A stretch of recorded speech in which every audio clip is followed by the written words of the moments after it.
Kita buka sama-sama satu bagian dari Perjanjian Lama.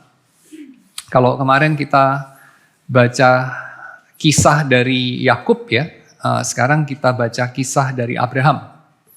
Kejadian 12 ayat 1-3 aja. Berfirmanlah Tuhan kepada Abram, pergilah dari negerimu, dari sanak saudaramu, dan dari rumah bapamu, ke negeri yang akan kutunjukkan kepadamu. Aku akan membuat engkau menjadi bangsa yang besar, memberkati engkau, serta membuat engkau engkau akan menjadi berkat. Aku akan memberkati orang-orang yang memberkati engkau dan mengutuk orang-orang yang mengutuk engkau, dan olehmu semua kaum di muka bumi akan mendapat berkat. Ya, saya ulangi lagi pasal 12 ayat yang pertama, pergilah dari negerimu, dari sanak saudaramu, dari rumah bapamu. Ya, jadi pergilah, keluarlah. Lalu kemudian kita juga baca bagian yang kedua dari cerita yang lebih primal ya, cerita yang lebih tua, yaitu dari kitab Kejadian pasal yang kedua, ayat ke-24, kita baca sampai 25 ya. Sebab itu seorang laki-laki akan meninggalkan ayahnya dan ibunya dan bersatu dengan istrinya sehingga keduanya menjadi satu daging. Mereka keduanya telanjang, manusia itu dan istrinya, tetapi mereka tidak merasa malu. Ya, jadi ayat 24 dan 25 ini, khususnya 24 itu mengacu bukan kepada Adam dan Hawa, tapi mengacu kepada situasi hidup di dalam para pembaca yang kita nggak tahu itu secara persis tahun berapa ya, tapi sudah pasti itu bukan pada permulaan zaman. Lalu ayat 25 itu agak ambigu, itu apakah mengacu kepada cerita Adam dan Hawa ataukah mengacu kepada manusia dengan istrinya di dalam ayat 24 ya. Jadi itu agak ambigu ayat 25. Tapi yang pasti kita melihat dalam ayat 24 penulis itu bukan mengajarkan sesuatu yang baru ya, tetapi dia itu just menyebutkan sesuatu prinsip atau sesuatu praktik yang udah diasumsikan, yang udah dijalani sama mereka pada saat itu. Yaitu apa? Yaitu seorang laki-laki pada waktunya akan meninggalkan ayahnya dan ibunya. Lalu kemudian dia akan bersatu dengan istrinya. Mereka keduanya akan menjadi satu daging. Mereka keduanya ini, nah ini bagian yang kedua ini. Nggak tentu ya, mengacu kepada laki-laki dan perempuan dalam zaman itu ya. Ataukah pada zamannya Adam dan Hawa ya. Tapi ya safely assume kita bisa katakan ayat 25 ini bisa mengacu pada kedua-duanya gitu. Ya, bisa mengacu kepada Adam maupun bisa mengacu juga pada laki-laki secara umum gitu. Mereka keduanya telanjang, manusia itu dan istrinya, tapi mereka tidak merasa malu. Jadi meninggalkan rumah ayah ibunya, bersatu dengan istrinya dengan kesatuan yang radikal sampai dikatakan satu daging dan dikatakan ada transparansi tanpa malu. Ya, transparansi tanpa takut tertolak. Oke, kita masuk kepada bagian pertama ya, story yang pertama. Tentu ini cerita dalam kitab Kejadian ya. Kalau kita searching istilah cinta dalam kitab Kejadian itu muncul beberapa kali ya. Dan kita nggak bisa dengan begitu saja ya serta-merta mengkaitkannya itu dengan buku ini ya. Nggak bisa ya. Kenapa? Karena buku ini sama sekali tidak secara langsung menyinggung Alkitab. Nggak ada ayat Alkitabnya. Kalau Erich Fromm kemarin, walaupun dia mengaku sebagai orang yang ateis, ya, dia mengaku sebagai orang yang ya paling banter hanya berlatar belakang Yahudi ya, tapi bukan Kristen ya Erich Fromm.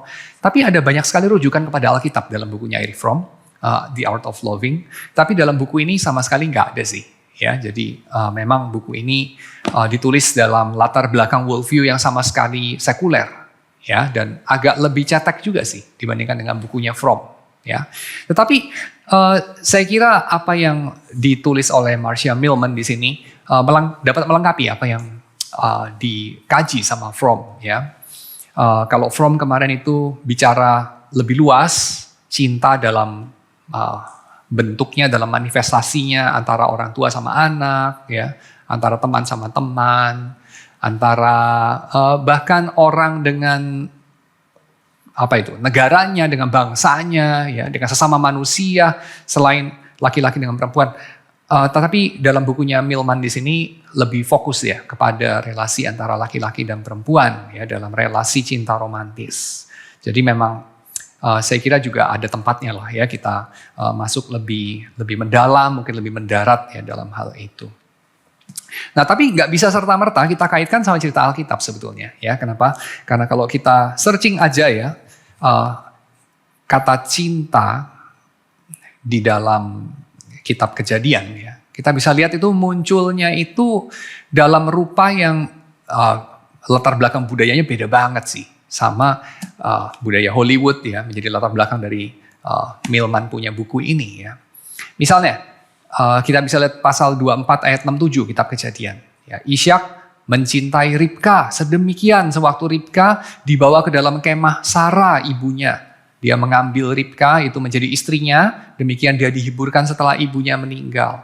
Nah ini kan nggak bisa serta-merta ya kita kaitkan dengan ketujuh cerita di sini. Walaupun bisa juga sih kita korelasikan, nanti kita lihat ya apa hubungannya. Secara tidak langsung sih sebetulnya. Ya. Tapi menarik kalau kita bandingkan. Sambil kita aware ya sama cerita latar belakang yang sangat berbeda, itu dunia yang sangat berbeda antara dunia kitab Kejadian dengan dunia kita ya. Jadi kitab Kejadian pasal 24 ayat 67 ini bercerita mengenai anak mami namanya Ishak yang punya mama yang dominan namanya Ribka ya, yang bahkan mendominasi suaminya ya, yaitu Ishak yang selalu dibandingkan sama penulis Kejadian itu sama Abraham ayahnya, tapi Ishak itu seperti Abraham KW gitu ya, Abraham KW 3 gitu. Jadi Abraham itu menjalin covenant, perjanjian, dia bikin negosiasi, bikin diplomasi sama orang-orang Kanaan, ya Abraham, dan dia punya dignity di tanah itu. Tapi Ishak itu kayaknya enggak ya. Ada konflik Ishak pindah, ada konflik lagi Ishak pindah lagi, ada konflik lagi Ishak pindah lagi. Dan Ishak itu lebih tidak ada tulang punggung ya dibandingkan dengan Abraham ya. Padahal cerita hidupnya mirip. Jadi cerita hidup Ishak sama Abraham ada mirip. Dan itu memang sengaja ya sama didesain begitu sama penulis. Untuk memang membandingkan cerita Ishak sama Abraham dan mau menggambarkan Ishak itu seperti agak ya Abraham versi cupu kira-kira gitu ya. Seperti itu. Dan kita melihat di sini bahwa Ishak itu kalau Abraham itu nggak diceritakan ya, dia gimana ketemu Sarah itu ya. Tapi kalau Ishak dia itu tinggal di rumah. Dan problematik dia itu mamanya mati gitu. Ya, mama mati, anak laki-lakinya susah. Itu sesuatu yang gak begitu tipikal ya di dalam Alkitab digambarkan begitu. Lalu penghiburannya apa? Dicarikan jodoh sama papanya gitu. Dan usia dia waktu itu diperkirakan sudah 60 ya. Jadi dia gak bisa cari sendiri ya.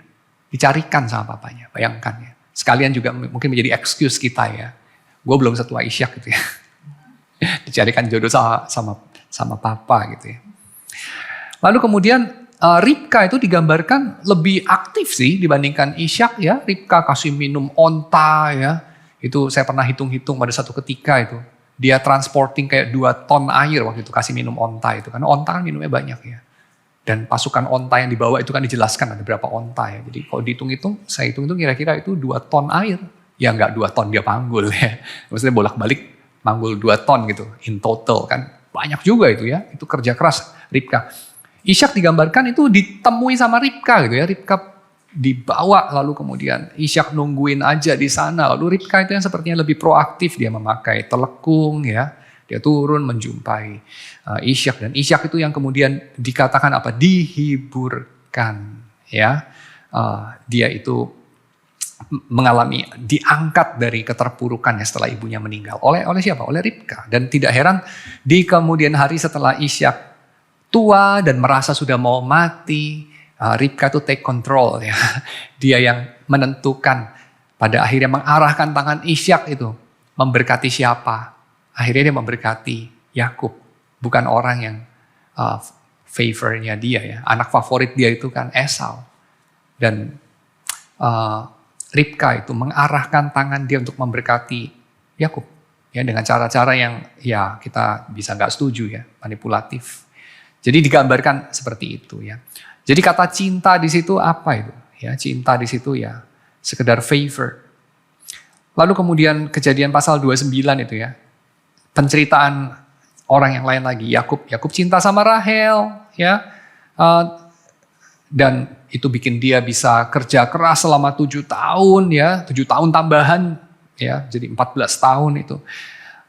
Untuk mendapatkan Rahel, dan dia anggap itu seperti beberapa hari saja, ya, seperti beberapa hari saja. Lalu kemudian dia lebih mencintai Rahel, jadi cinta di sini bikin problem, ya. Dia lebih mencintai Rahel daripada Lea. Padahal Lea itu istri pertama. Dan Lea itu memberikan anak banyak, ya. 6 diberikan anak laki-laki. Jadi berikut dengan anak-anak yang dihasilkan oleh pembantu-pembantunya Lea itu ada 6. Jadi itu sesuatu yang luar biasa diberikan sama Lea, tapi Lea tidak dicintai. Tuhan melihat Lea tidak dicintai, lalu Lea dibukakan kandungannya sama Tuhan, ya. Dan Lea itu memang obsesinya adalah ingin dicintai Yakub yang tidak mencintai dia. Dan Yakub obses sama Rahel yang dia cintai, yang kurang diceritakan mencintai Yakub sebetulnya. Ya, entahlah Rahel itu mencintai siapa, ya mungkin dirinya sendiri. Lalu kemudian kita lihat istilah cinta yang terakhir yang muncul dalam Kejadian itu. Pasal 34 ya, ayat 3. Yaitu dikenakan kepada Dina, anak Yakub. Jadi seorang penguasa lokal, anak dari Abimelek itu kelihatannya. Seorang penguasa lokal itu jatuh cinta kepada Dina setelah meniduri Dina, ya. Dan menurut perspektif dari Simeon dan Lewi, mereka memperlakukan Dina seperti seorang pelacur. Tetapi pria ini, anak seorang penguasa lokal di mana keluarga Yakub menumpang di tanah daripada ayah anak ini, terikat hatinya kepada Dina. Ya, jadi dia cinta kepada gadis itu. Lalu dia menenangkan gadis itu. Dia menyatakan bahwa dia rela membayar harga, dan kita tahu harganya apa ya. Harganya adalah dia dan seisi keluarganya harus disunat, ya. Seisi kampungnya malah, segala tribe dia itu. Semuanya harus disunat. Dan kita tahulah cerita selanjutnya kalau kita suka baca Alkitab, ya. Simeon dan Lewi memakai kesempatan itu 3 hari waktu mereka kesakitan setelah disunat itu, ya, untuk menghabisi semua laki-laki dari suku itu.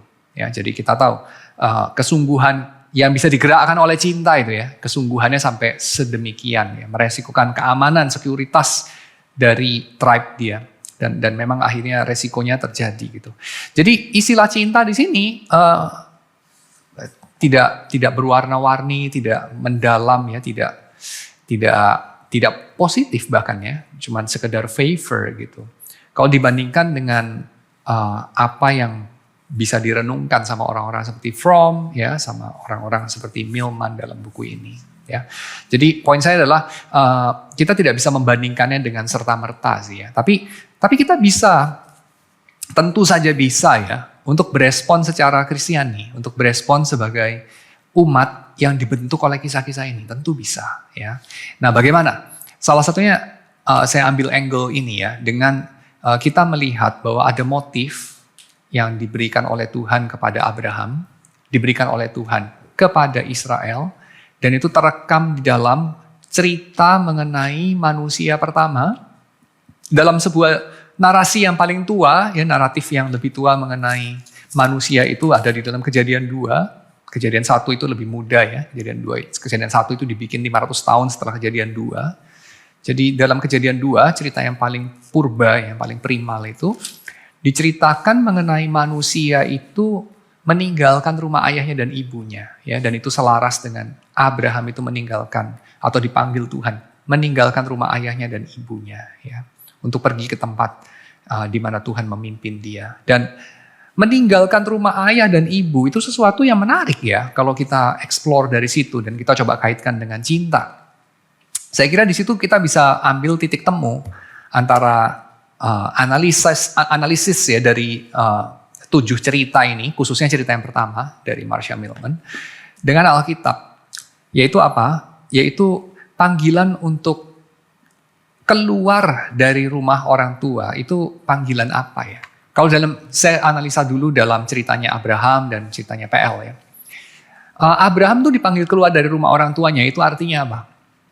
Itu artinya adalah dia mengikuti ilah yang lain. Dia mengikuti Allah yang sejati, ya, Allah Yahweh. Tahu dari mana?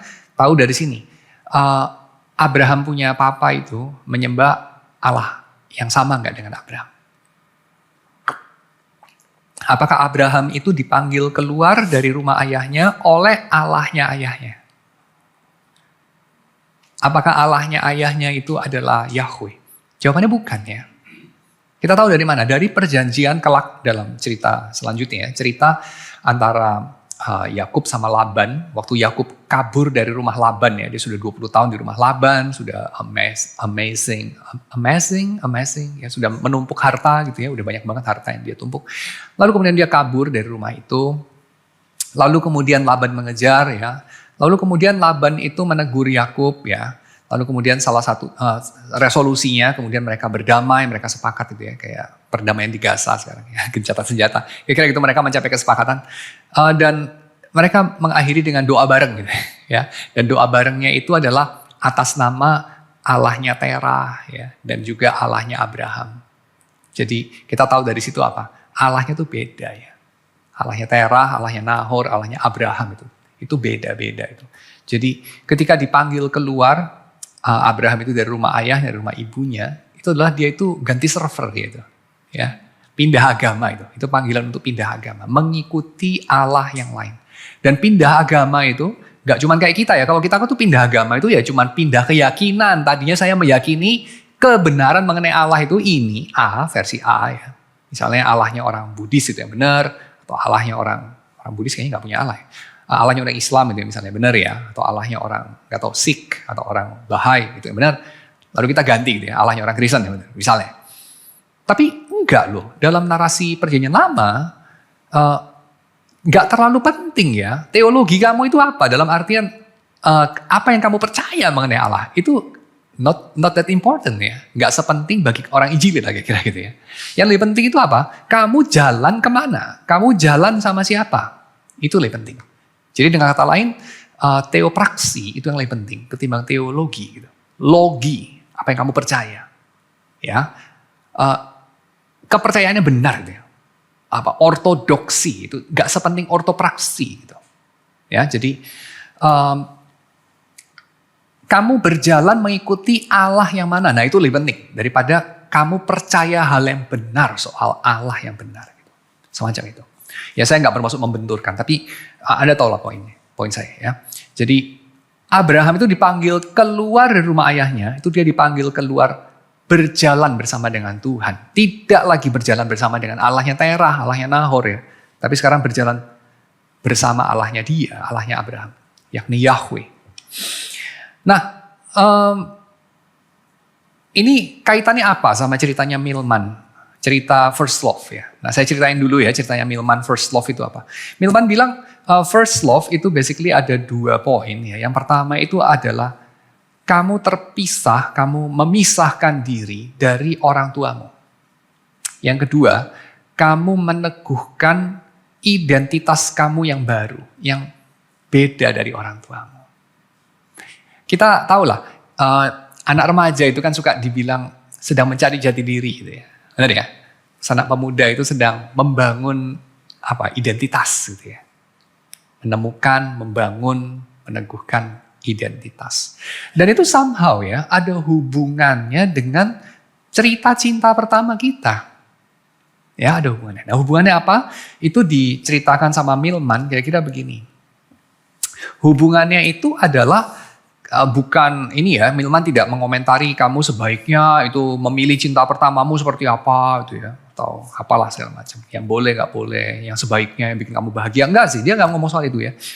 Tapi pertama-tama dia itu pengen kita meneliti cinta pertama kita itu dibandingkan dengan rumah kita itu termasuk golongan yang mana di antara 2. Yang pertama, bahwa cinta pertama kita tuh tertarik banget sama pacar kita yang pertama itu karena mereka beda banget sama orang tua kita. Ataukah yang kedua, karena mereka itu sama aja dengan orang tua kita.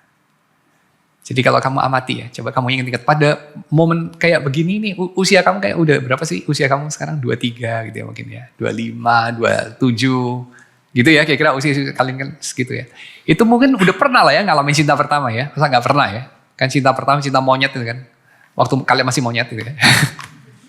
Itu kan kayak apa, SMP gitu kali ya, SMA gitu ya. Coba ingat-ingat deh, cinta pertama. Kira-kira kalau dibawa pulang itu, oknumnya dibawa pulang. Papa mama setuju gak? Wah di sini ada yang cinta pertama. Gak tahu, papa mama setuju gak itu ya? Nah kalau nggak setuju kenapa? Kalau setuju kenapa itu? Coba diingat-ingat. Mungkin ya nggak setujunya karena, kalau nggak setuju ya, karena beda banget gitu. Ya beda banget. Nah tapi nggak semua cinta pertama itu beda banget. Bisa juga enggak. Bisa juga akhirnya itu ya sebenarnya sesuatu yang familiar ya. Karena sesuatu yang menarik itu bisa dua macam ya. Yaitu pertama apa? Yang beda banget ya. Atau kedua itu familiar gitu. Tapi agak jarang ya cinta pertama itu familiar. Biasanya cinta pertama yang kemudian kamu nikahi atau ya pacar pertama. Pacar pertama sama cinta pertama kan nggak tentu sama ya. Kenapa? Karena kan cinta pertama nggak tentu menerima. Ya. Jadi cinta pertama sama pacar pertama itu bisa beda ya. Tapi pacar pertama ya, tapi kemudian beberapa orang menikahi pacar pertama ini. Itu bisa jadi ya, bukan sama sekali berbeda. Tapi justru familiar banget, aman banget gitu. Ya, jadi waktu kamu bawa pulang oknum itu ya, terus mama kamu bilang, wah ini wife material banget ya. Mama setuju gitu ya, bisa gitu ya. Atau papa setuju gitu, semacam itu. Ya ini husband material banget. Jadi langsung kamu ya udah jalanin aja kayaknya, go with the flow aja kayaknya, ya nggak banyak cerita lah. Kita ceritain linear aja, gitu ya. Nah, jadi itu yang perlu dicermati kata Milman. Ya, apakah cerita kamu itu cerita yang penuh gejolak? Karena ketika kamu bersatu dengan orang yang baru itu, kamu berpisah dari keluarga kamu. Ya, jadi kamu memilih gitu. Kamu memilih, ya. Ataukah yang kedua, yaitu apa? Kamu end up dengan keluarga yang baru, sebetulnya itu hanya meneruskan keluarga yang lama. Ya, semuanya terasa familiar gitu. Ya, jadi kayak ya papa kamu sikapnya sama mama kamu gimana, pacarmu yang kamu cari ya kurang lebih orangnya begitu gitu ya. Nggak tahu lah apa ya, controlling maybe, lemah kali, atau whatever, abusive kali, atau suka di abuse ya jangan, nggak tahu deh yang mana gitu ya. Tapi kayaknya kok suasananya familiar gitu ya. Beberapa orang itu merasa kayak, wah makin gua tua, kok gua mendapati relasi gua sama pacar, sama istri, sama suami, kok mirip ya dengan relasi yang dialami orang tua gua waktu mereka seumuran gitu. Ya, nah itu seperti mengulangi lagi. So di antara dua cerita itu yang mana? Apakah Anda keluar dari rumah orang tua Anda dan kemudian Anda membuat rumahnya sama sekali baru gitu ya? Ataukah Anda end up dengan mengulangi cerita yang sama? Ya, itu perlu dicermati kata Milman. Ya, karena ketika kita kecil, kita tuh terikat sama orang tua kita, ya, dan kita nggak bisa membayangkan orang tua kita mati. Kita juga nggak bisa membayangkan orang tua kita coret kita dari kartu keluarga itu, ya, nggak bisa kita bayangkan. Itu just no option gitu. Padahal sebenarnya ya kan things happen ya. Shit happen ya, benar gak? Itu gunanya ada asuransi ya. Jadi maksudnya apa yang akan terjadi akan terjadi. Emang kamu bisa cegah gitu ya, kan gitu. Tapi kita waktu kecil itu merasa itu kiamat gitu ya. Coba pikir deh, waktu kamu kecil kamu merasa kiamat itu apa itu? Orang tua meninggal gitu ya, nggak naik kelas gitu kali ya, whatever. Nah salah satunya itu ya itu ya. Kamu merasa kiamat kalau orang tua tidak kasih restu gitu ya, atau orang tua menolak kamu, membuang kamu, dibuang sama yang melahirkan kamu. Nah itu wajar sekali kata Milman. Ya. Erich Fromm juga pernah membahas itu ya. Itu wajar sekali. Karena kamu ada dalam dunia ya melalui mereka. Kalau mereka menolak kamu ya, kick kamu dari rumah, wah itu memang traumatis. Ya sangat traumatis. Maka ketika kamu memilih pasangan, kamu akan berada dalam tension antara dua ketegangan. Ya. Yaitu apa? Satu, apa yang sungguh-sungguh hatimu yang secara individual itu sukai. Ya, yang kamu anggap itu sangat menggairahkan, menarik kamu banget. Ya. Khususnya ketika itu bentur dengan restu dari orang tuamu ya. Ya, jadi orang tuamu tuh gak setuju banget gitu ya. benci banget, nggak suka banget sama orang-orang jenis itu ya, sama whatever lah, kebudayaan dari pacarmu itu ya, kalau beda suku atau beda agama ya, misalnya begitu, beda latar belakang, beda whatever lah, status sosial ya, itu bisa ada begitu ya. Jadi orang tua itu kayak benar-benar nggak suka itu ya, tapi kamu mendapati kamu benar-benar suka gitu. Nah itu bagaimana resolusinya? Ya, nah resolusinya itu ya akhirnya kamu perlu memilih kan. Dan orang yang sangat terikat dengan rumah orang tuanya, dia tidak akan memilih pacarnya. Dia akan memilih yang lebih aman. Makanya biasanya cerita cinta pertamanya akan ya berakhir. Ya, dan kemudian dia akan menikah dengan orang yang sama sekali berbeda. Apakah itu baik, apakah itu buruk? Milman tidak ngomong itu baik atau itu buruk sih. Dia just ngomong ya it is what it is lah. Ya. Ada yang begini, ada yang begitu, gitu aja. Ya. Dan kita bisa belajar dari apa? Dari kenapa begini, kenapa begitu. Nah itu kenapanya itu yang perlu dipelajari. Ya. Jadi saya summarize ya. Orang yang lebih merasa terikat dengan orang tuanya. Barangkali ya karena orang tuanya gak tahu ya, macam-macam ya motifnya. Punya harta yang banyak gitu ya. Atau orang tuanya itu sangat mengontrol dari kecil, ya, atau apapun lah. Dia nggak bisa membayangkan dirinya dicoret dari kakak itu, dia nggak bisa bayangkan. Ya. Maka seringkali dia akan end up dengan pasangan yang sebenarnya dia kurang suka ya. Bukan kurang suka dalam arti benci, jijik, bukan. Tapi simply nggak sampai segitunya sih dia suka banget sama orang itu gitu ya. Tapi ya yang dia benar-benar suka resikonya besar. Jadi ya dia nggak bisa lah, simply nggak bisa aja gitu. Ya, dalam artian dia nggak bisa keluar dari rumah orang tuanya, ya gitu. Tapi di sisi yang lain, dia juga mengetahui bahwa dia perlu mengubur, dia perlu adjusting, ekspektasi. Biasanya dia akan bilang ya namanya hidup ya begitu gitu ya. Kalau kita mau yang kayak hidupnya itu penuh warna-warni itu kan cuma di film aja, kira-kira gitu ya. Tapi akan nagging satu perasaan bahwa ya bagaimana jika ya, what if saya meneruskan dengan apa yang saya sungguh-sungguh sukai, tetapi orang tua saya menentang gitu. Ya, saya bukan mengajurkan loh ya, saya bukan mengatakan wah ini panggilan Abraham ya dan segala macam ya, tidak ya, saya tidak mengatakan seperti itu ya. Tapi saya mau mengatakan ada opsi itu, ya ada opsi itu. Lalu kemudian saya sedikit divert ya sekarang ya. Tapi mengapa ya kita itu memerlukan partner dalam kasih ini ya? Jadi kalau kita akan nanti ada tension itu ya, ada potensi mengalami tension antara penerimaan orang tua dengan pasangan yang jangka panjang ya, pasangan masa depan ya, calon istri, calon suami.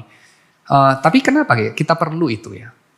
Kenapa orang mencari? Kenapa kayak seperti salah gitu ya kalau orang itu nggak punya pacar gitu ya? Seperti salah umur di sini belum punya pacar ya. Kapan kawin semacam ya? Kenapa? Kenapa? Nah jawabannya salah satunya ya menurut Milman adalah karena orang tua kita akan mati. Sementara kita itu perlu sebagai diri individu itu perlu soundboard. Kita itu perlu cermin. Kita itu perlu seseorang yang mengingat kita, celebrate keberadaan kita, menggemakan eksistensi kita ya. Kita tuh perlu orang-orang itu gitu. Dan fungsi itu dijalankan sama orang tua dari kita kecil ya. Kalau kamu mati, ada yang nangis. Kalau kamu hilang, ada yang cari. Kalau kamu sedih, ada yang menghibur. Kalau kamu senang, ada yang ikut bergembira, merayakan. Nah itu dulu orang tua itu. Tapi orang tuamu kan gak akan selama-lamanya ada. Ya, dan kamu ya akan meneruskan hidup lama setelah mereka meninggal mungkin. One day. Ya, nah itu kita coba kubur ya, karena kita kan tidak suka itu dengan prospek bahwa orang tua kita nggak selama-lamanya ada. Kita kan nggak suka itu. Betul ya, salah satu ketakutan dari anak kecil kan orang tuanya mati. Gitu. Ya, jadi, tapi mereka kan tahu ya diam-diam ya, manusia kan makhluk intelijen, mereka tahu lah itu harinya akan datang gitu. Ya, jadi mereka perlu orang lain. Dan orang lain itu siapa ya? Orang lain itu diantaranya ya adalah yang mereka cintai dan yang mencintai mereka. Saya kira label yang dipakai belakangan ini cukup bisa berguna ya untuk menjelaskan ini. Significant others. Ya ada sisi negatifnya ya, label significant others itu ya. Kayaknya terlalu mau aman ya, terlalu postmodern mungkin ya. Terlalu open minded ya. Kenapa nggak bilangnya my wife gitu ya. Tapi significant others. Oh karena gue nggak mau kasih tahu orang ya status kita itu apa gitu kan. Bisa aja teman dengan benefit gitu ya. Atau apapun gitu ya. Significant others gitu. Tapi istilah significant others itu bisa juga eye opening. Kenapa? Karena yang menjadikan mereka itu penting karena mereka signifikan ya. Mereka signifikan buat kita signifikan buat mereka gitu ya. Dan signifikansinya apa? Signifikansinya itu adalah itu ya.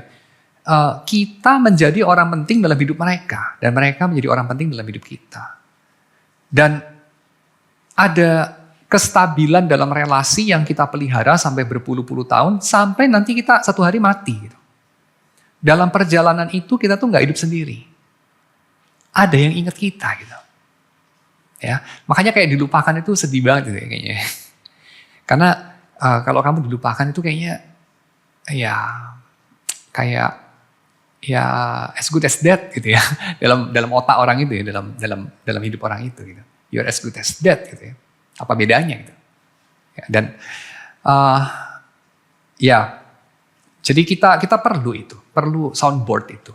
Ya, makanya kita merasa perlu ada partner ya. Dan ada banyak cerita-cerita populer dan cerita-cerita klasik yang mengolah hal ini, kata Milman ya. Di antaranya itu adalah cerita Titanic.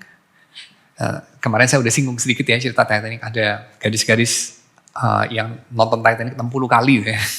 Seorang gadis Spanyol. Waktu film Titanic itu baru beredar itu saya baca di koran ya. Dia nonton film Titanic 60 kali ya kan. Udah bosen banget ya. Tapi kenapa ya cita-cita itu terus memikat? Karena itu kayak mengangkat tema coming of age ya. Menjadi dewasa gitu, meninggalkan rumah yang menjadi dewasa. Itu diangkat sama cerita-cerita kayak Titanic, kayak Dirty Dancing ya, diangkat sama itu. Yaitu biasanya si gadis atau si cowok itu ya memilih pacar yang beda banget sama orang tuanya. Titanic kan Jack Dawson itu kan kuli lah basically ya, pengangguran kelas bawah ya. Pacaran sama gadis ningrat lah setidaknya itu ya. Kan itu. Dunia beda banget. Diajarin ngeludah, segala macam yang enggak aja gitu ya. Nah itu, tapi at the end of the story ya perlu cowoknya itu mati gitu. Makanya Titanic itu ya si Jack Dawson tuh harus mati memang. Ya, itu pakem ceritanya begitu memang. Ya. Cowoknya itu harus mati. Kenapa? Karena fungsi cowoknya itu menghantarkan si cewek kepada dunia. Supaya dia itu bisa lepas dari rumah orang tuanya. Makanya kita bisa lihat nanti waktu Rose udah tua ya, foto-fotonya itu foto-foto yang adventurous banget gitu. Ya, naik kuda ya, naik pesawat kayaknya, jadi pilot kayaknya dia belajar pilot ya dan segala macam. Bisa nggak kebayang Rose kalau kawin sama orang pilihan mamanya? Kayak gitu nggak dia? Adventurous ya, jadi diri sendiri ya. Oh enggak. Tapi dia kawin sama Jack Dawson? Enggak. Dia kawin sama orang lain, dan Dawson mati, kelelep ya, gara-gara si Rose dengan egois berbaring di situ ya. Padahal bisa duduk ya. Mati pacarnya, aduh.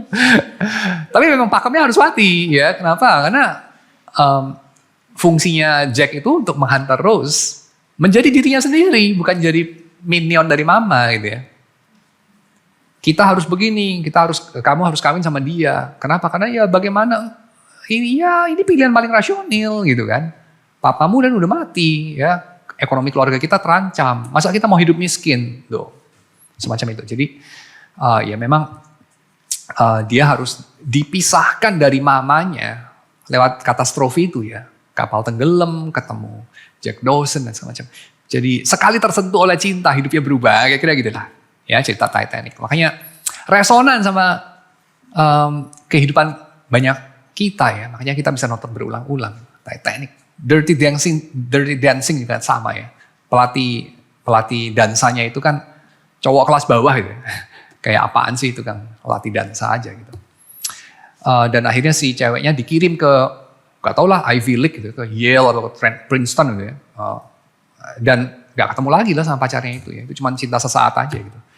Tapi perlu gitu ya. Kenapa? Untuk menghantar dia menjadi gadis yang lebih mandiri. Yang tahu apa yang dia butuhkan, yang dia memang mau ya. Ini bukan sekedar nurutin orang tua yang dominan, yang ngatur-ngatur. Tapi ini saya gitu.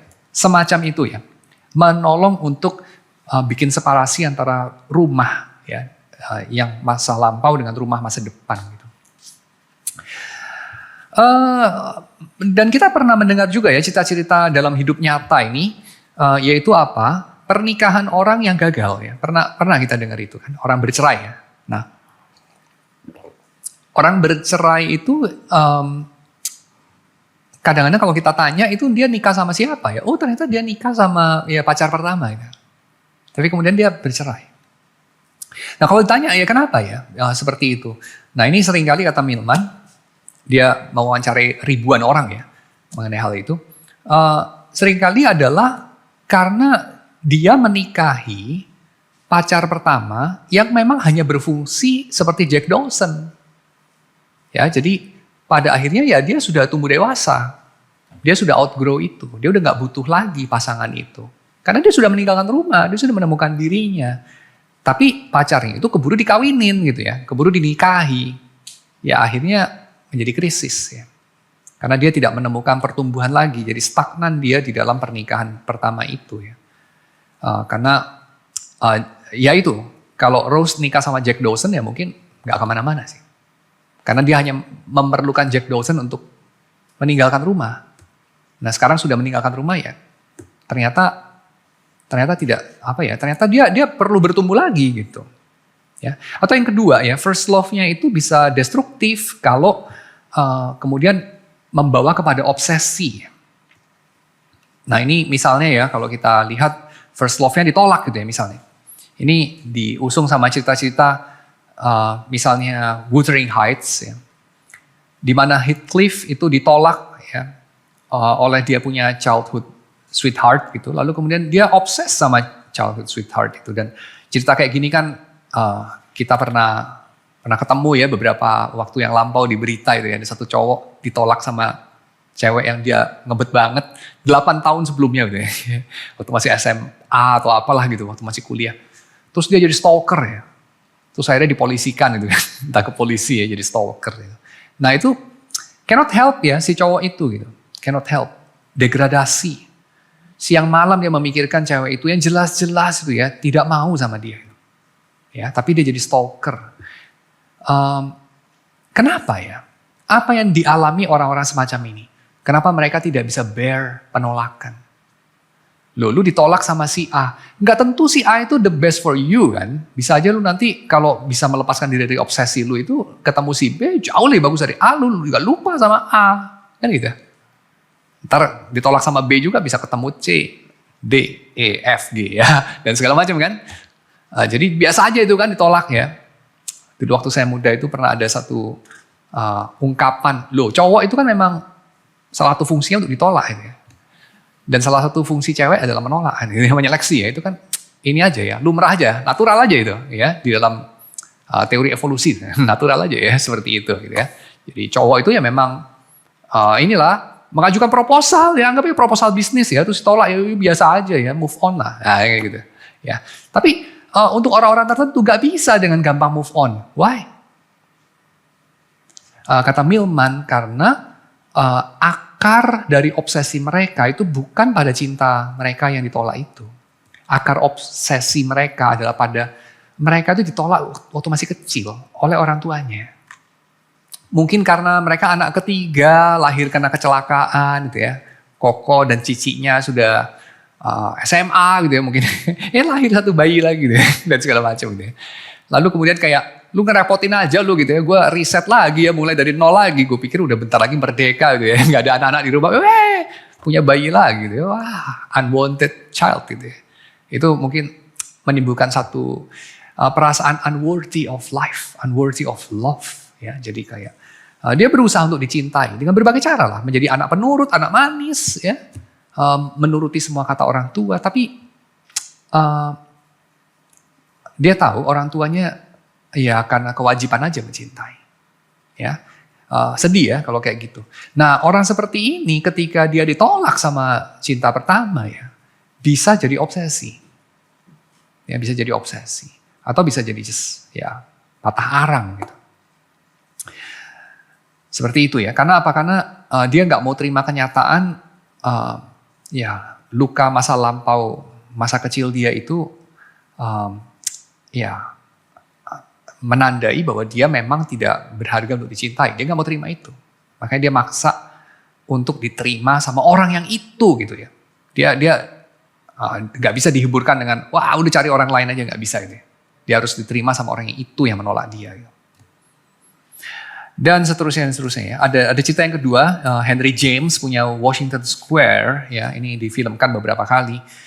Dia cerita mengenai Henry James cerita mengenai Catherine. Catherine itu waktu lahir mamanya mati, papanya dokter yang membantu kelahiran dari Catherine. Jadi papanya itu ya tentu nggak mau terima kenyataan, mungkin salahnya dia sebagai dokter gitu ya. Malpraktek yang mati istri sendiri gitu ya. Dia kan susah menerima itu ya. Jadi dia menyalahkan Catherine gitu. Gara-gara lu sih ya, lahir gue kehilangan istri. Gitu.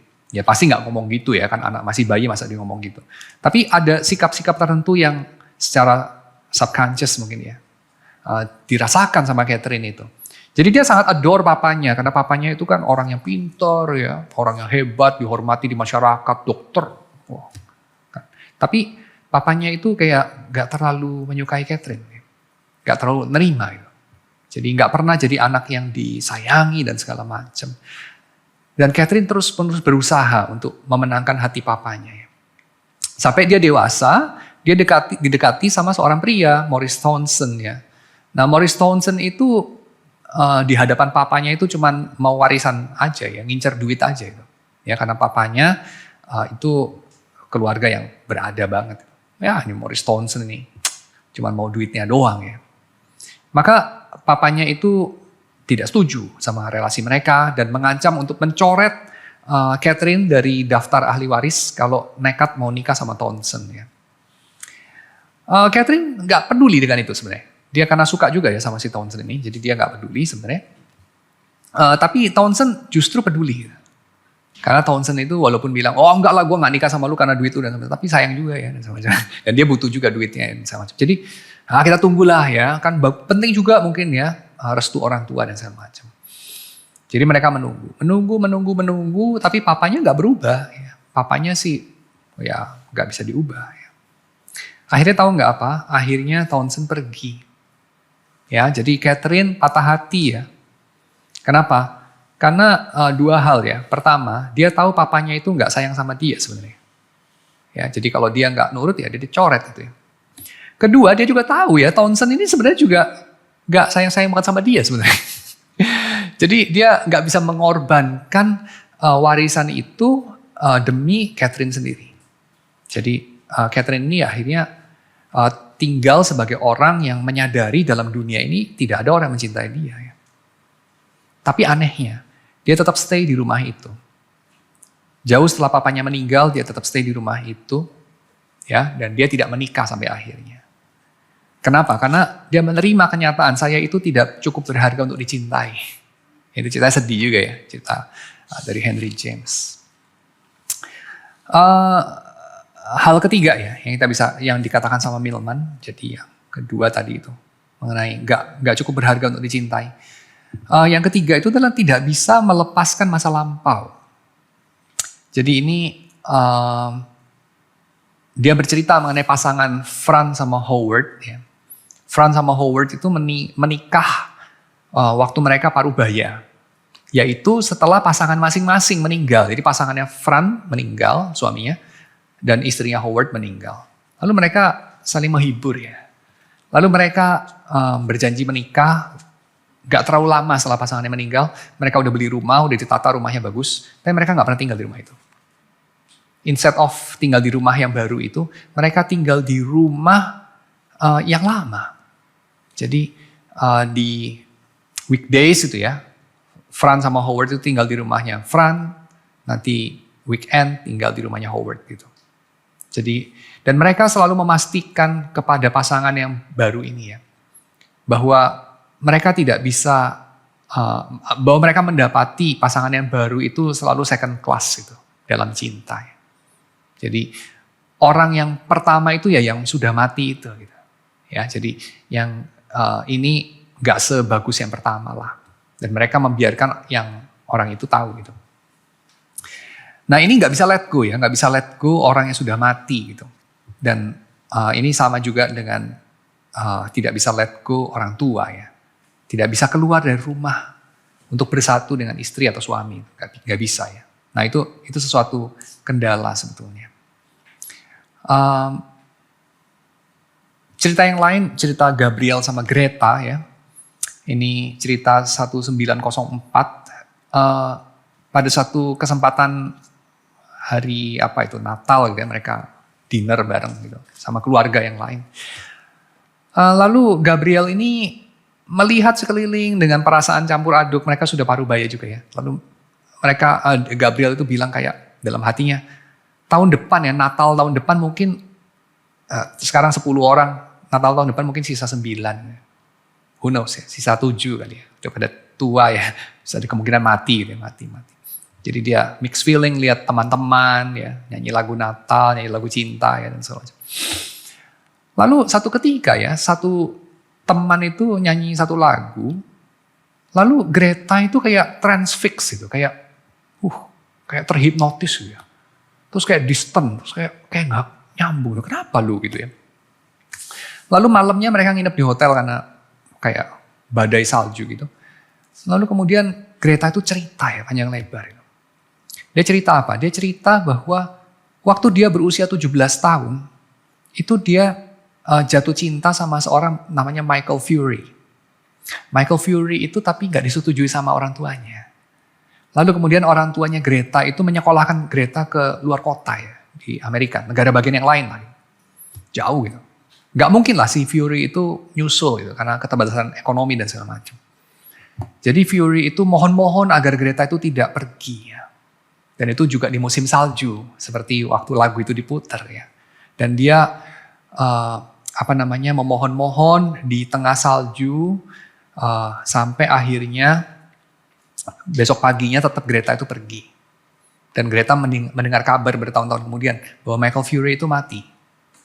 Karena ya malam itu dia di salju itu ya, terus pulang besoknya sakit, terus sakit berlarut-larut masuk rumah sakit nggak sembuh-sembuh, akhirnya mati dia. Ya, jadi mati karena cinta. Lalu si Greta itu ya ingat karena lagu itu ya, somehow lagu itu mengingatkan dia sama Michael Fury gitu. Lalu Gabriel malam itu katanya ya, merasa saya tuh nggak pernah loh mencintai Greta seperti Michael Fury mencintai Greta. Dan Greta somehow juga gak pernah mencintai saya seperti dia mencintai Michael Fury dulu. Jadi itu the long lost past gitu. Masa lampau. Dan Greta itu gak pernah cerita itu. Ya, sampai sekarang dia cerita gitu ya. So itu sebuah cerita yang mau mengungkapkan apa ya? Milman bilang mau mengungkapkan ini ya, bahwa ada orang-orang tertentu yang mengubur cintanya mereka itu karena ya orang tua tidak menerima gitu. Dan mereka nggak pernah mendapati itu lagi. Dan itu sesuatu yang ya kenapa ya? Karena mereka tidak bisa let go the past gitu. Ya menurut Milman ya. Masih banyak yang lain, sisanya bisa dibaca sendiri aja ya. Dia cerita soal CLBK ya, cinta lama bersemi kembali lah apa segala macam. Yang saya rasa sangat gak Kristen dan segala macam ya. Karena ya, dia cerita mengenai orang-orang yang meninggalkan istrinya atau suaminya yang karena menikah gak bahagia ya dan segala macam. Terus ketemuan sama first love dia ya di SMA dan segala macam. Lalu nikah dong mereka bahagia dan segala macam. Ya itu bagian yang kita nggak bisa terima ya. Saya kira saya lewatin aja. Tapi ada satu hal yang saya ambil dari Milman di sini, yaitu bahwa kita bisa belajar sesuatu dari pola cinta pertama kita ya. Cinta pertama itu ya nggak tentu benar-benar cinta romantis ya, bisa juga versi yang lain barangkali ya, nggak tertutup kemungkinan. Tapi poinnya adalah kita bisa belajar bahwa itu mungkin cerita soal keluar dari rumah gitu ya. Keluar dari rumah. Keterikatan dengan orang tua yang masa depannya sudah pasti akan mati gitu. Ya. So kita bisa bikin redeeming ya. Kita bisa bikin redemption dari cerita itu. Dengan cara apa ya? Dengan cara kita mengambil alih kendali karena kita sudah tahu. Karena kita sudah tahu apa yang terjadi pada diri kita, mengapa orang tertentu menarik, mengapa orang tertentu kok kurang menarik gitu. Ya, kalau cerita ini resonan buat Anda ya, setidaknya Anda perlu mempertimbangkan jangan-jangan orang tertentu itu menarik karena berpotensi membawa saya keluar dari rumah ya. Ya, ini nggak tentu Anda harus cewek ya, bisa juga cowok itu ya. Jadi barangkali Ribka itu membantu Ishak untuk keluar dari rumah ayahnya, walaupun masih di tenda ibunya sih ya, tapi barangkali membantu ya. Kenapa? Karena Ribka itu kan beda sekali dengan Sarah, dengan Abraham. Dia beda sekali juga dengan Ishak ya. Barangkali bisa membantu. Tapi mungkin itu yang menyebabkan Anda tertarik. Dan mungkin Anda settle for less ya. Kenapa? Karena Anda lebih terikat dengan masa lampau Anda gitu. Jadi bagaimana kita bisa redeem hal ini ya? Kita bisa redeem dengan kita melihat bahwa ya ketertarikan kita itu mungkin cuma sesaat itu. Seperti Rose sama Jack Dawson ya. Rose barangkali tidak pernah mencintai Jack. Dia hanya membenci ibunya. Dia hanya membenci rumahnya. Dia tidak mencintai Jack barangkali. Maybe itu sebabnya dia berbaring di kepingan kayu itu ya, biar Jacknya mati. Nggak tahu. Jadi Rose itu apa benar mencintai Jack? Nggak tahu ya dalam cerita itu. Tapi ya saya nggak berspekulasi mengenai cerita Titanic ya, atau merusak kenangan manis Anda ya dengan cerita itu ya. Tapi kita bisa belajar sesuatu dari situ. Ya, yaitu apa? Orang yang kepadanya Anda tertarik, mungkin Anda itu tertarik bukan kepada orang itu. Ya, tetapi Anda sekedar ingin lepas dari masa lampau. Anda mungkin sekedar menunggangi orang itu untuk melepaskan diri dari masa lampau yang begitu mengikat gitu ya. Kenyamanan rumah. Mungkin. Dan Anda harus hati-hati. Ya, kalau seperti itu Anda harus hati-hati. Kenapa? Karena begitu Anda sudah bisa keluar dari rumah, ya, setelah sekian lama, mungkin menikah, ya, dan segala macam. Mungkin ya akhirnya tidak ada spark lagi dan tidak ada ketertarikan lagi ya, dan bahkan Anda mungkin bisa mengalami krisis rumah tangga. Kenapa? Karena ya ternyata Anda hanya berespon kepada ya bukan orangnya, dan itu bukan cinta namanya ya. Ya, karena Anda berespon itu sebetulnya pada kebutuhan Anda sendiri, itu egoisme aja sih. Ya. Atau yang kedua ya, Anda menikah dengan orang yang aman-aman saja. Nah itu sama juga, Anda tidak mencintai orang itu ya. Anda sekedar tidak mau menyinggung orang tua ya. Lalu orang lain yang jadi korban gitu ya. Orang lain yang mungkin ngebet sama Anda sih. Ya, jadi mungkin Anda merasa itu berbuat baik juga ya. Menikah karena kasihan ya. Kasihan, dia kayaknya ngebet banget sama gue ya. Kalau gue tolak nanti bunuh diri dia ya. Gue kasihan nikah sama dia. Mungkin lebih kasihan lagi dia nanti. Ya, dan seterusnya. So, oke. Kita bisa lebih take control lah di situ, atau lebih take responsibility ya dalam hal itu. Yaitu kita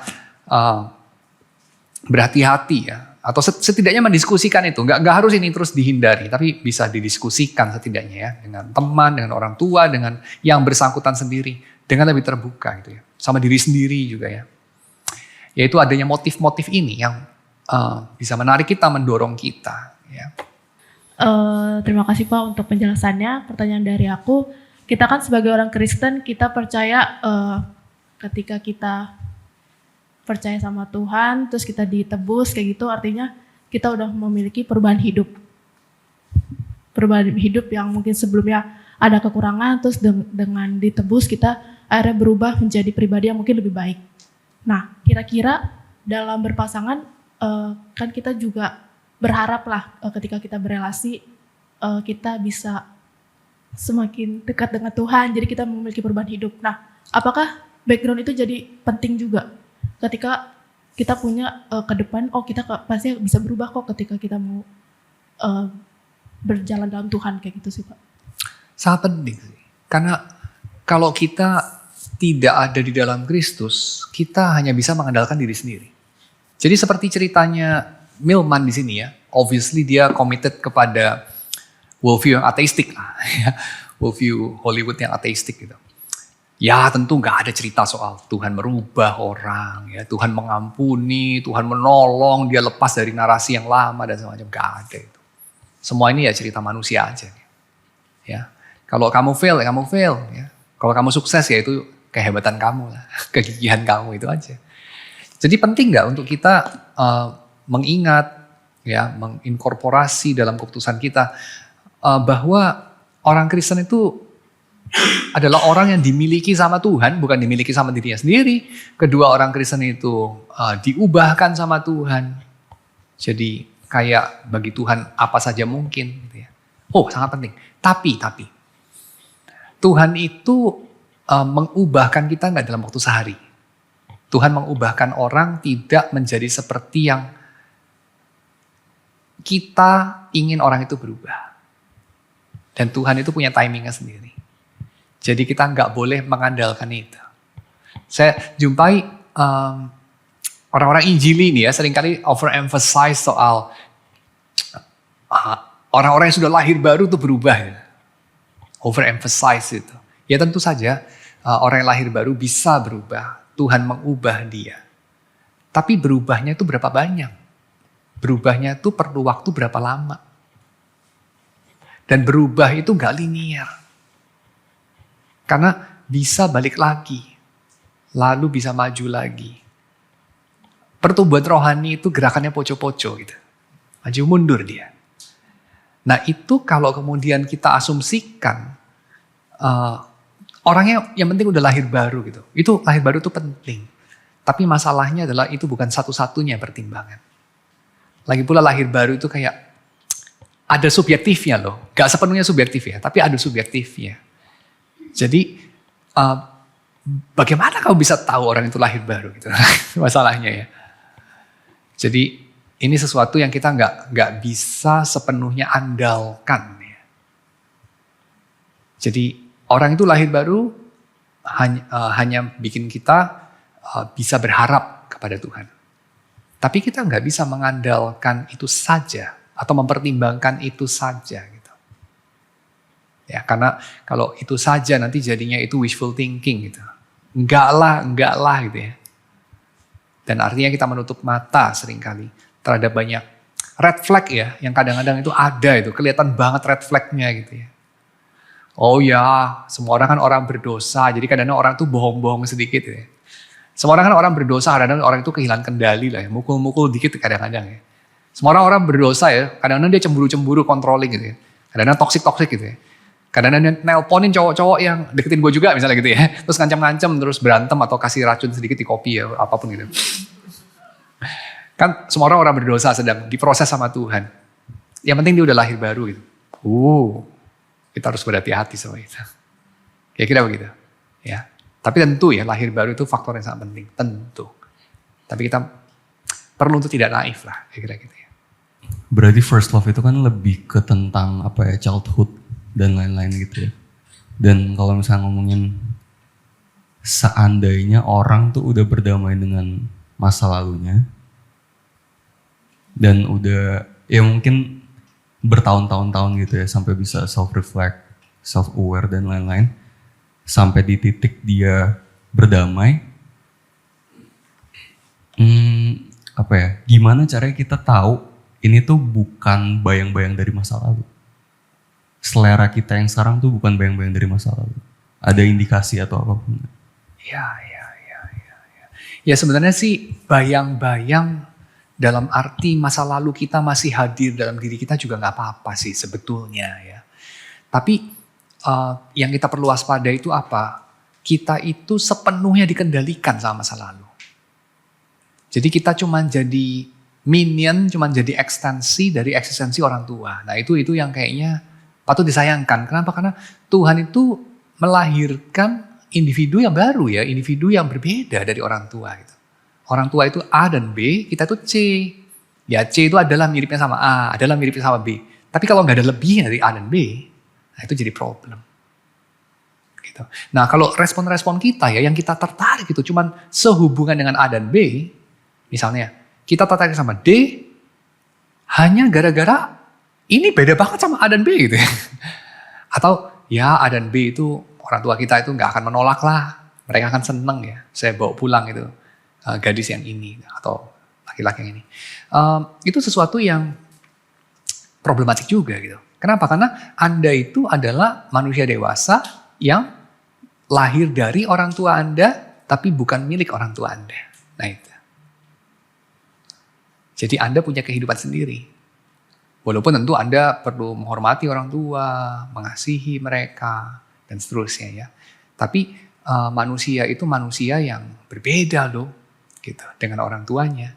Jadi tahu dari mana ya sudah tidak apa ya, sudah tidak sekedar memberontak sama orang tua atau tidak mau menyinggung orang tua. Tahu dari mana gitu ya? Tahu dari sini. Apakah kalau orang tua Anda menolak, Anda ya tetap jalan aja. Apalagi kalau penolakannya itu sebenarnya nggak alkitabiah gitu ya. Maksudnya penolakannya itu nggak ada dasar Kristen tuh nggak ada gitu. Cuma sekedar papa nggak suka, mama nggak suka gitu aja gitu. Atau kalaupun ada ayatnya dibuat-buat lah gitu ya misalnya ya. Nah, apakah Anda jalan terus gitu? Nah kalau jalan terus ya mungkin indikasi sebenarnya sudah bisa meninggalkan rumah orang tua ya. Atau kedua ya, Anda tertarik sama seseorang, terus Anda mikir-mikir itu beneran gua yang tertarik? Atau sekedar ingin menunjukkan gue tuh gak bisa dikendalikan sama orang tua ya? Nah yang mana? Karena kadang-kadang kita tuh dibilang suka, lu suka banget sih ya sama situ ya, kenapa sih lu bisa suka banget? Sebenarnya gak juga sih, cuman gue pengen annoy orang tua gue aja gitu. Nah itu ada gak faktor itu kalau kita teliti? Nah itu. Relasi yang maksudnya kan yang first love itu kan tadi kan kayak dilihat dari hubungan kita itu tuh lebih kayak kita dengan orang tua atau kita lihat ayah sama ibu, apa hubungannya kan bisa beda tuh, misalnya ayah dan ibu, anak dan ayah, anak dan ibu. Nah itu maksudnya yang bertolak belakang atau apa itu dari perspektifnya siapa melihatnya itu. Oh iya. Jadi ya dari semuanya sih. Relasi kita di rumah itu kan relasi yang kompleks ya.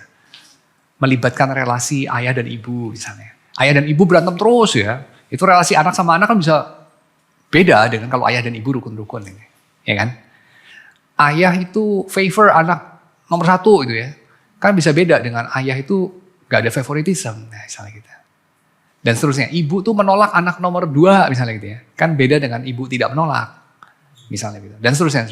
Jadi ya tentu relasinya itu kompleks tuh. Banyak arah gitu. Lalu pertanyaannya adalah ini berlawanan atau sejalan itu dengan yang mana gitu ya.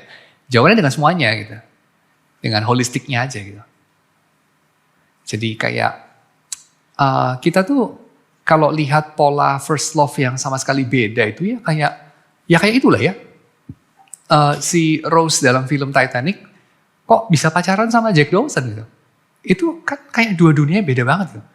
Digambarkan di film itu ya musiknya beda, makanannya beda, tinggal di dek kapal yang beda banget gitu ya, bajunya juga beda, semuanya beda, bahasanya beda.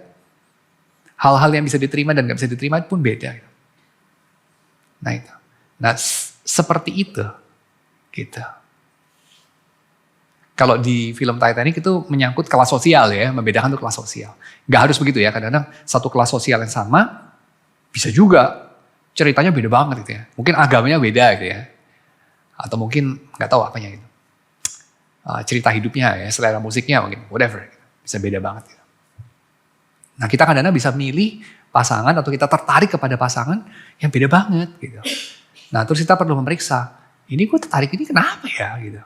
Jangan-jangan cuma sekedar pengen keluar dari rumah sebetulnya. Gitu. Nah kalau seperti itu kita mesti menyadari, jangan terlalu committed. Kenapa? Karena ya sesaat aja, kira-kira begitu. 3 tahun, 4 tahun terus nanti pesonanya memudar, kira-kira gitu. Tapi juga kalau itu betul-betul kayak kamu menemukan soulmate gitu ya, tapi terus kamu lihat, loh kenapa kok gak berani ya? Oh cuman sekedar aku gak bisa lihat mamaku nangis gitu ya. Atau aku gak bisa lihat papaku mengamuk gitu. Aku gak bisa bear namaku dicoret dari kartu keluarga ya, kehilangan warisan misalnya gitu, whatever. Nah itu sih juga tidak baik ya. Kalau kita itu melakukan sesuatu atau tidak melakukan sesuatu based on fear, itu jadi nggak bagus juga ya. Tapi nekat-nekatan juga nggak baik ya. Ya kita tahu lah itu. Ya, yang kita perlukan tuh hidup dengan berani, live courageously. Bukan bonek ya, bono nekat itu nggak bagus ya. Tapi jadi pengecut juga nggak bagus gitu. Jadi jawabannya adalah live courageously. Ya, courage untuk bicara sama orang tua, nah itu, bicara. Courage untuk mendengarkan sisi orang tua, maybe itu juga perlu ya. Jadi orang tua itu kadang-kadang ngomong sesuatu, mungkin memang ada poinnya gitu.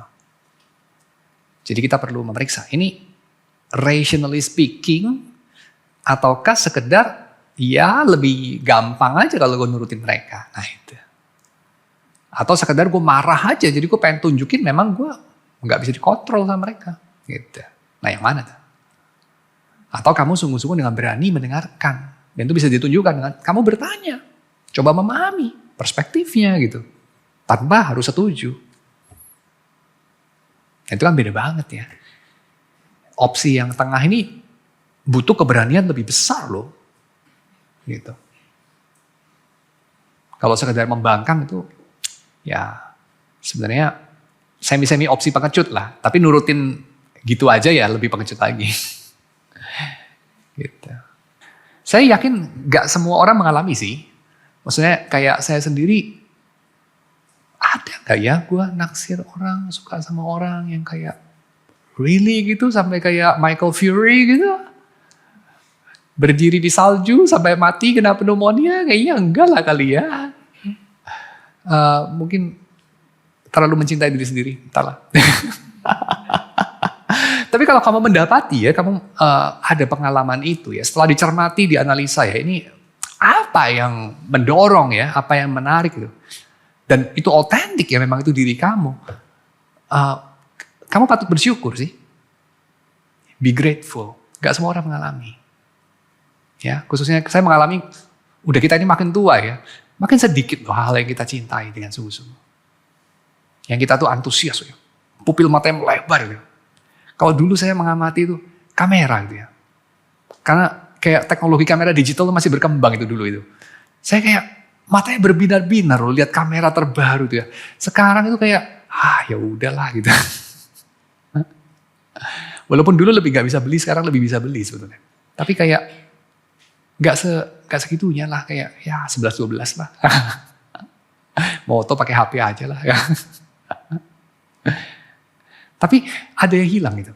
Ya, jadi kalau kamu kehilangan passion kamu itu, ada yang hilang. Kenapa? Soalnya hidup itu ya buat itu lah sebenarnya. Hidup itu kan untuk mencintai sebetulnya. Ya. Jadi kalau kamu masih muda biasanya masih banyak yang dicintai ya. Kopi gitu ya. Teknologi lah whatever ya. Kamera digital. Orang ya, maybe ya. Saya sekarang tersisa mencintai istri saya aja. Anjing gitu ya mungkin ya. Gak tahu deh. Kan tadi first love soal ini ya, bener-bener blueprint orang tua kita itu relasi dengan tentang orang tua dan rumah itu banyak lah di first love seperti itu. Terus kemudian ceritanya misalnya dua anak Allah sama-sama sudah percaya terima Kristus. Terus kemudian ternyata akhirnya ketahuan lah dari first love itu dua-duanya punya trauma, ada latar belakang dan sebagainya Dan itu jadinya nyambung, nah jadinya lingkaran toksik. Nah seperti itu. Apakah ini juga Tuhan adalah cara Tuhan juga akhirnya menabrakan dan kemudian kami self-aware dengan masa lalu yang ternyata tidak sehat itu. Terus bagaimana kami heal diri sendiri juga. Dan setelah heal itu apa memungkinkan terus atau memang berarti ya itu untuk akhirnya jadi tahu past kita yang salah dan akhirnya menemukan yang lain yang lebih baik atau seperti apa, seperti itu sih. Saya coba meraba-raba dari pertanyaannya yang diajukan ya. Jadi ini maksudnya mungkin dua orang Kristen yang saling tertarik lalu belakangan menemukan bahwa ternyata saling tertariknya kita ini tidak mencerminkan keputusan bebas yang kita bisa pertanggungjawabkan sama Tuhan, tapi sepertinya ini ketertarikan simbiotik karena trauma-trauma kita. It's a trauma speaking, kira-kira begitu ya. Mungkin maksudnya begitu ya. Sehingga gua itu tertarik sama cowok-cowok kayak begitu, lu tertarik sama cewek-cewek macam begini, but it's the narrative speaking, it's the trauma speaking. Dan bukan lu dan gue. Ini bukan relasi I and thou. Kira-kira begitu ya. Ini hantu-hantu orang tua, whatever, di masa lampau. Yang menggerakkan kita seperti itu ya. Boneka marionet itu ya. Kayak gitu ya. Lalu setelah kita menyadarinya, terus kita harus berbuat apa gitu. Nah, saya katakan ya setelah kita menyadarinya, kita sudah bukan boneka. Karena kalau kita sudah menyadarinya, benang-benang boneka itu sudah berkurang jauh kekuatannya. Ya kira begitu. Nggak tentu harus ganti orang, nggak tentu. Mungkin juga harus ganti orang, mungkin juga enggak. Tapi yang pasti ketika kita menyadarinya, kita berjumpa dengan orang itu sebagai orang itu. Gitu. Bukan sebagai, apa ya kita bilangnya, bukan karena transference lah. Transference kita mungkin akrab ya dengan istilah itu ya. Dalam psikoanalisa itu ada namanya transference. Transference itu kayak, kenapa ya gue tuh sebel banget sama orang ini. Gitu ya. Orang itu baru ngomong sedikit aja pengen tonjok gitu ya. Nah, itu mungkin transference karena kayak ada orang tertentu, ada situasi tertentu di masa lampau yang membuat kita itu gampang ke-trigger sama situasi atau orang-orang begitu gitu. Nah happen to be orang ini berperan begitu gitu ya. Terus dia menerima tinju kita gitu ya, atau cinta kita, atau whatever gitu. Nah itu yang berbicara kan bukan diri saya, bukan diri dia. Kita cuma bulan-bulanan marionet itu gitu ya, kira-kira begitu kan. Nah itu bukan sebuah tindakan yang bisa dipertanggungjawabkan gitu. Nah tugas kita setelah kita menganalisis dan kita mengetahui, woi ini ternyata transferan saja sih sebetulnya ya.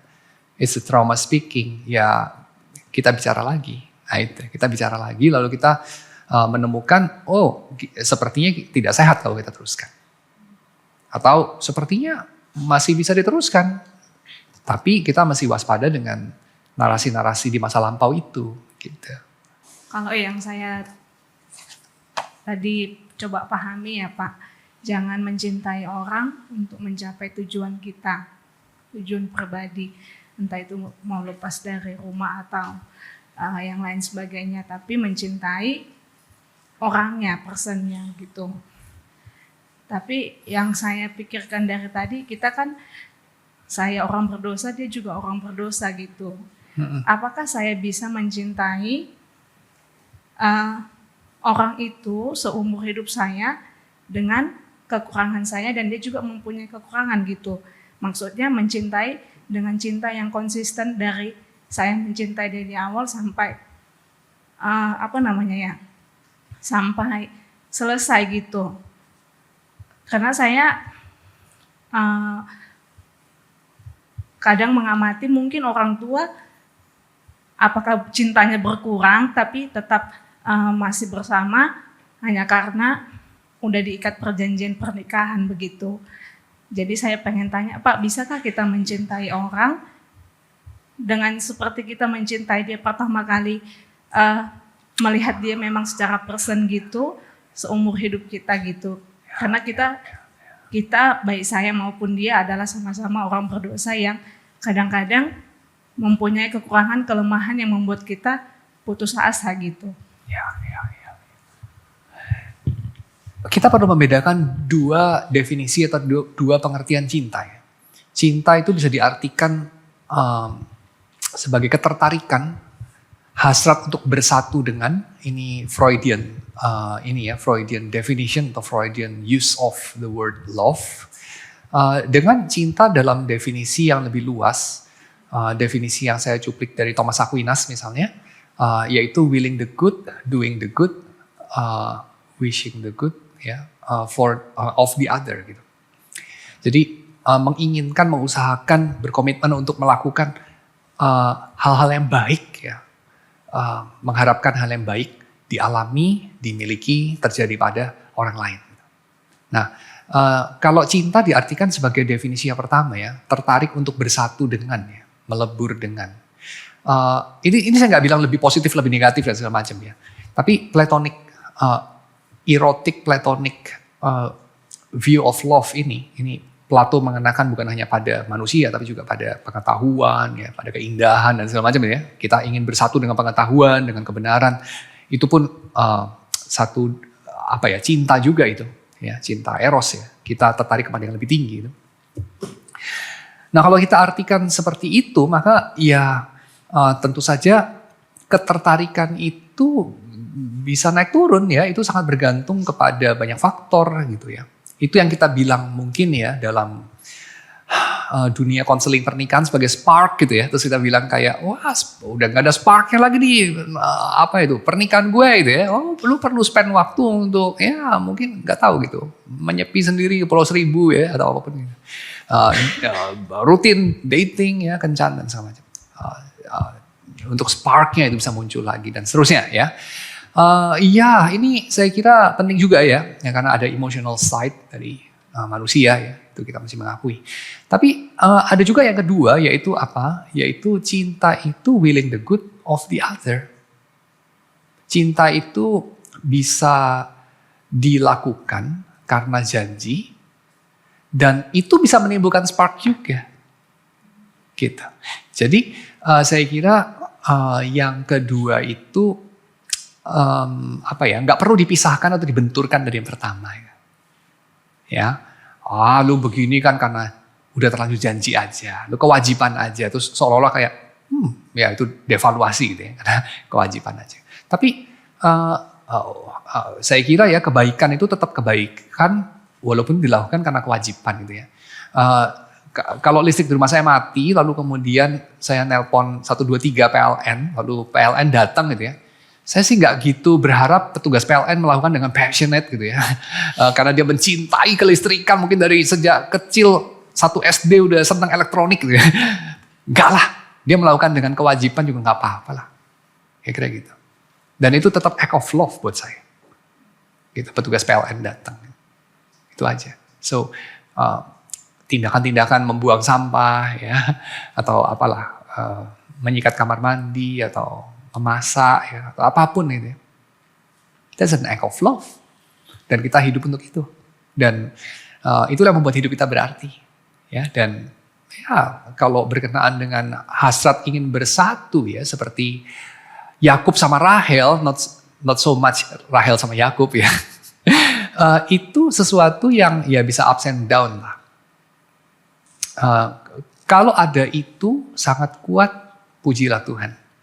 Tapi juga perlu mawas ya, dianalisis kayak tadi ya, maybe it's the trauma speaking gitu ya, maybe it's the gene speaking, whatever gitu ya, it's the hormone speaking maybe, tapi kalau sudah dianalisa lalu ternyata ya memang ya kompleks ada itu semua, tapi cukup sehat masih, kita bisa bersyukur sama Tuhan ada itu, ya, karena itu yang membuat hidup juga berwarna-warni kan. Gak semua orang punya itu. Jadi kan Pak, hubungan orang tua dengan gimana kita berhubungan dengan seseorang nantinya bakal sangat berpengaruh. Nah, saya pernah menemui lawan jenis yang belum berdamai dengan kehilangan ayah dan memang pernah menyatakan kalau belum berdamai dan sehingga menjalin relasi dengan yang lain akan sulit gitu. Tapi di beberapa waktu setelahnya dia merasa mau mencoba untuk menjalin relasi gitu. Namun sepertinya tetap belum berdamai dengan rasa kehilangannya, dan itu berdampak dengan bagaimana cara dia menjalani kehidupan gitu, cara bersikap. Dan karena ini seorang laki-laki, jadi tidak mau bercerita dan tidak mau menunjukkan kelemahan begitu. Nah, dan ternyata mereka berjalan hubungannya, si laki-laki itu merasa memang dia belum bisa punya keterikatan, belum bisa memberikan kebutuhan si pasangan, dan juga merasa ingin bebas aja gitu. Nah, dari pihak perempuannya sebenarnya masih ingin menjalin relasi gitu Pak, karena mempercayai kalau mungkin bisa berjuang bersama lah gitu. Nah, sebaiknya itu emang naif gitu ya pasti. Tapi apakah jadi gimana gitu Pak yang baiknya atau sarannya untuk dikerjakan gitu. Semua orang itu suka kopi gratis, Grab gratis, makan gratis. Semua orang suka itu. Ya. Tapi orang-orang macam apa itu? Rela jadi sopir gratis, tukang masak gratis, yang dimanfaatkan. Jawabannya orang yang mungkin kurang punya harga diri atau kurang punya cinta kepada dirinya sendiri, sehingga dia itu mau diperlakukan sebagai sampah. Mungkin orang-orang seperti itu yang lebih membutuhkan penerimaan maybe atau hubungan itu sendiri, walaupun hubungan itu seperti sampah itu. Asal lu masih mau jadi pacar gua, lu gak mau ngakui gue sebagai pacar lu di depan umum pun gue terima gitu. Terus kayak wow, itu teman-teman di sekeliling tuh mungkin bilang kayak, lu tuh dipandang apa sama dia? Kok lu mau ya? Dan jawaban kenapa orang ini mau adalah karena dia lihat dirinya serendah itu. Gak tahu, ada hubungan dengan masa lampau mungkin ya. Orang tuanya memperlakukan dia serendah itu, maybe. Atau dia menganggap relasi cewek cowok itu memang kayak begitu gitu. Dan saya akan bilang, ini sesuatu yang gak sehat. Ya. Dan kalau kita tanya ada cowok tertentu yang kayak, gue mau bebas-bebas aja. Semua cowok mau bebas-bebas aja kayaknya. Semua orang itu mau punya itu loh, kartu McDonald's warna emas yang bisa makan gratis kayak dimiliki sama Bill Gates. Atau kartu langganan gak tahu Delta Air atau whatever yang lu bisa terbang kemanapun di seluruh dunia gak usah bayar. Semua orang mau lah. Tapi itu kan bukan sebuah relasi yang sehat. Kira-kira begitu ya. Seringkali itu orang bisa begitu. Ya kalau lu mau, kita begini gitu, friend with benefit dan seterusnya. Come on. Kita perlu juga untuk melihat diri kita sendiri itu. Apakah fair sama diri sendiri. Tapi kita juga realistis. Kenapa ya saya begitu ya? Kenapa saya begitu? Oh, maybe. Ini itu ya. Dan itu butuh butuh tenaga ahli ya untuk meneliti ya. Semacam itu.